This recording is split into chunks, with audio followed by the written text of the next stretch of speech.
Praise the lord. దేవునికి మహిమ కలుగునుగాక. దేవునికి స్తోత్రం. బైబిల్ గ్రంథంలో ఒక వాక్యం రాయబడి ఉంది.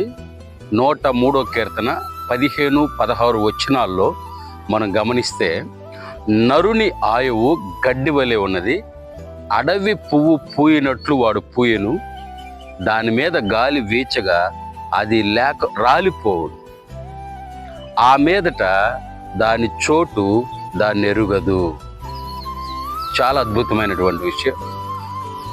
ప్రియ దేవుని ప్రజలారా, ఈరోజు దేవుని వాక్యం చదివిస్తున్నటువంటి విషయం ఏంటంటే, నరుని ఆయువట గడ్డి.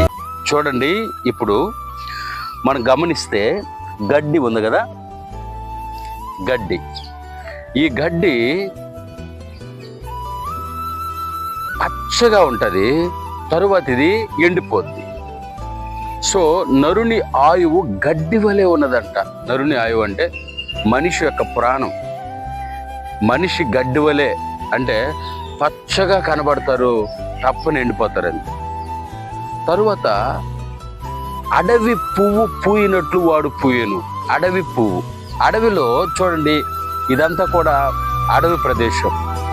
ఇక్కడ ఎవరు కూడా చెట్లేసి నీళ్లు పోయడం అదంతా ఉండదు. వాటికి అవి చెట్లు మొలుస్తాయి, ఆ తర్వాత పువ్వులు పోస్తాయి. చూడండి చక్కగా, ఎంత చక్కగా పువ్వులు పూసాయో. ఈ పువ్వుల మీద మంచి గాలి వీచినప్పుడు ఇవి రాలిపోతాయి, ఈ పువ్వులు అనేటివి రాలిపోతాయి. ఇలా రాలిపోయిన తర్వాత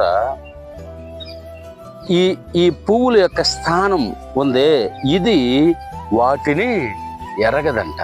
అరే, నాకు పువ్వు పూసిందే, ఆ పువ్వు రాలిపోయిందే, అది ఎక్కడికి పోయిందని ఎత్తుక్కుంటావు. సో నరుని ఆయువు కూడా, మనిషి కూడా అలాంటి వాడే అని దేవుని వాక్యం చాలా స్పష్టంగా తెలియజేస్తాం.